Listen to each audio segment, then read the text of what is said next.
Hello दोस्तों, स्वागत है आप सभी का मेरे YouTube channel D study centre में। तो दोस्तों, आज की इस क्लास में हम पढ़ेंगे कक्षा 12 के मैथ की प्रश्नावली 1.1 का सवाल नंबर 14। तो आइए स्टार्ट करते हैं अपना सवाल नंबर 14। तो दोस्तों, सवाल नंबर 14 है कि मान लीजिए कि एक्स वाई तल में, एक्स वाई तल ये होता है अपना, ये होता है अपना एक्स, ये होता है वाई। तो यहाँ पर पूछा है प्लस एक्स वाई तल, यानी इधर तो हो जाएगा माइनस एक्स, इधर हो जाएगा माइनस वाई। तो यहाँ पर पूछा है प्लस एक्स वाई तल, तो एक्स वाई तल हो जाएगा अपना ये।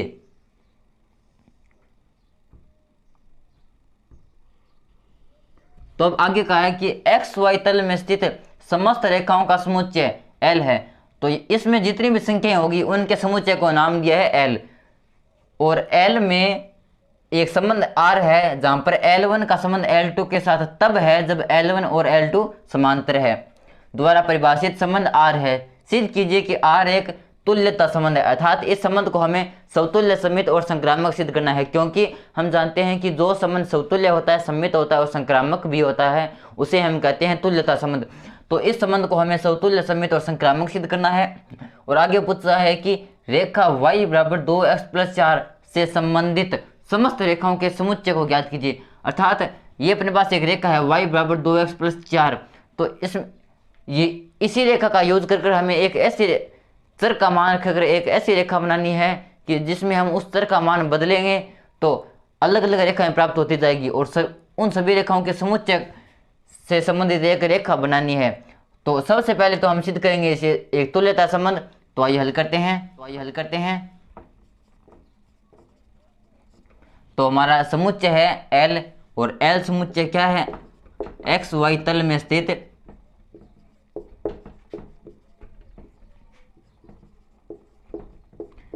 समस्त रेखाएं। तो समुच्चय L है अपना एक्स वाई तल में स्थित समस्त रेखाएं, और यहां पर संबंध R है अपना कि L1 का संबंध L2 के साथ है तब है जब L1 समांतर है L2 के, या L1 समांतर है L2 के, एक ही बात है, दोनों है तो समांतरी। कि L1 का संबंध L2 के साथ तब है जब L1 समांतर है L2 के, समांतर है L2 के। तो इस प्रकार ये संबंध है और ये समुच्चय L है अपना। तो अब इसे सिद्ध करेंगे समतुल्य। तो सबसे पहले करते हैं समतुल्य। तो हम जानते हैं कि जब समुच्चय के प्रत्येक अवयव का खुद के साथ संबंध होता है तो उसे हम कहते हैं समतुल्य संबंध। और यहाँ पर इस समुच्चय से हम कोई भी अवयव ले लेंगे, जैसे इस समुच्चय से कोई रेखा ले ली, जैसे ये रेखा ले ली, तो इसका खुद के साथ संबंध होना चाहिए, ए का संबंध होना चाहिए ए के साथ। यहाँ पर ए अवयव है वो हम लेंगे हमारे समुच्चय L से, बाहर से नहीं लेंगे। तो समुच्चय ए, तो ए अवयव का ए के साथ संबंध है, अर्थात खुद का खुद के साथ संबंध है। तो यहाँ पर ए का ए के साथ संबंध है। इसका मतलब क्या है? इसका मतलब यह है कि A1 समांतर है ए के। इसका मतलब है कि ए समांतर है ए के।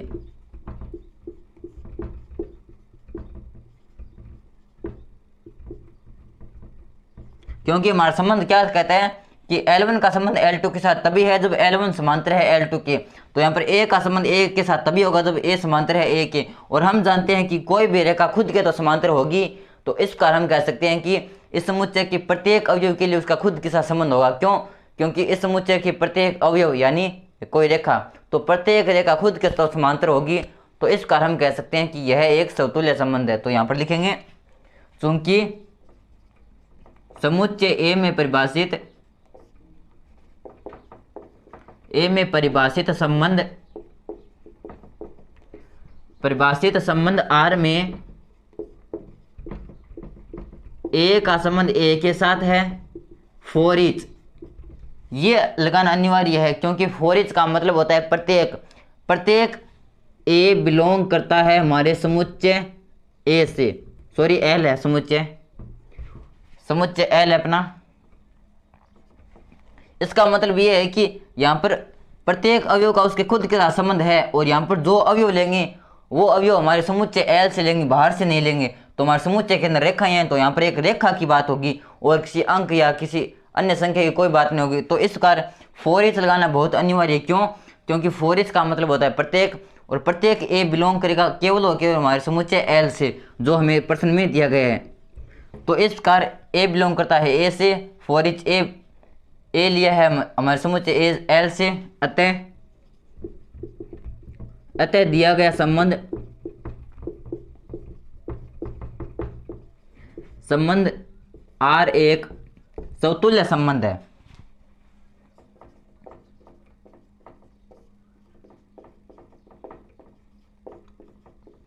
तो इस प्रकार आर एक समतुल्य संबंध है। अब सिद्ध करेंगे सममित। और हम जानते हैं कि कोई भी सम्मित कब होता है कि जब ए का संबंध बी के साथ है और तो बी का संबंध भी ए के साथ होना चाहिए।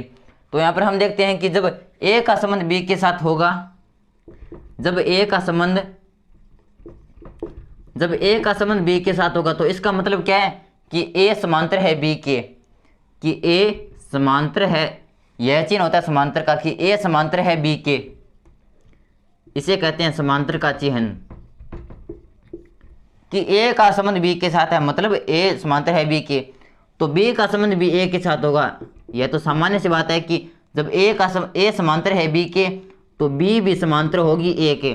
तो इस प्रकार हम कह सकते हैं कि इस संबंध में जो हमारा संबंध आर है में जब ए का संबंध बी के साथ है तो बी का संबंध भी ए के साथ होगा, अतः यह एक सममित संबंध है। तो यहाँ पर लिखेंगे सममित के लिए, तो लिखेंगे चूंकि समुच्चय ए में परिभाषित समुच्चय एल में परिभाषित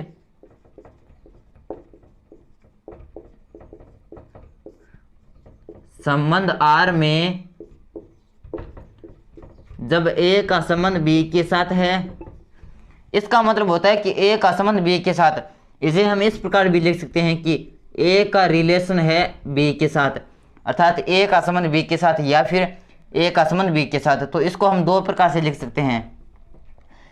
जब ए का संबंध बी के साथ है तो बी का संबंध भी ए के साथ होगा, फॉर ईच ए और बी के मान बिलोंग करते हैं समुच्चय एल से, अतः संबंध आर एक सममित संबंध है। तो इस कर यह संबंध समतुल्य सिद्ध हो गया, सम्मित सिद्ध हो गया। अब सिद्ध करेंगे संक्रामक। और हम जानते हैं कि कोई भी संबंध संक्रामक कब होता है कि जब ए का संबंध बी के साथ है और बी का संबंध सी के साथ है। पहले ये दो कंडीशन लागू होनी चाहिए कि ए का संबंध बी के साथ और बी का संबंध सी के साथ, तो ए का संबंध भी सी के साथ होना चाहिए, तब तो वह संबंध संक्रामक होता है, अन्यथा संक्रामक नहीं होता है। और यहाँ पर हम देखते हैं कि जब ए का संबंध बी के साथ है, जब ए का संबंध है बी के साथ, तो इसका मतलब क्या हुआ कि ए समांतर है बी के, ए समांतर है बी के, क्योंकि हमारा संबंध यही है कि L1 का संबंध L2 के साथ तब है जब L1 समांतर है L2 के। तो यहाँ पर ए का संबंध बी के साथ तब है जब ए समांतर है बी के, और बी का संबंध है सी के साथ, यानी बी समांतर है सी के। तो यह तो सामान्य सी बात है कि ए का संबंध भी सी के साथ होगा। क्यों? क्योंकि जब ए समांतर है बी के और बी समांतर है सी के, तो ए भी समांतर होगी सी के। कैसे? जैसे ये है अपनी भुजा ए और ये समांतर है बी के, ये भुजा है बी, यानी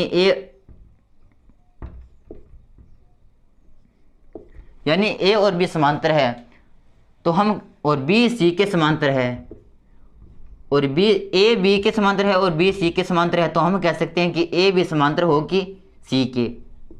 तो इस प्रकार जब ए का संबंध बी के साथ, बी का संबंध सी के साथ है, तो ए का संबंध भी सी के साथ होगा। तो हम कह सकते हैं कि यह संबंध एक संक्रामक संबंध है। देखेंगे संक्रामक के लिए,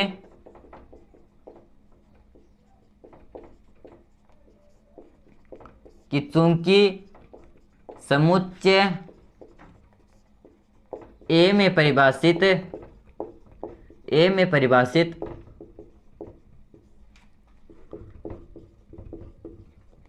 संबंध आर में जब ए का संबंध है बी के साथ और बी का संबंध है सी के साथ, तो ए का संबंध भी होगा सी के साथ। फॉर ईच ए बी और सी के मान बिलोंग करते हैं समुच्चय एल से, अतः दिया गया संबंध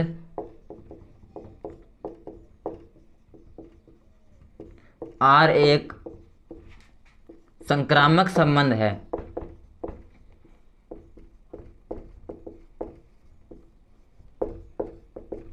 तो इस प्रकार यह संबंध समतुल्य भी है, सममित भी है और संक्रामक भी है। और हम जानते हैं कि जो संबंध समतुल्य भी होता है, सममित भी होता है और संक्रामक भी होता है, उसे कहते हैं एक तुल्यता संबंध। और यही हमें सिद्ध करना था कि सिद्ध कीजिए कि यह एक तुल्यता संबंध है। तो लिखेंगे चूंकि संबंध R एक समतुल्य, सममित व संक्रामक संबंध है, संक्रामक संबंध है, अतः R एक तुल्यता संबंध है।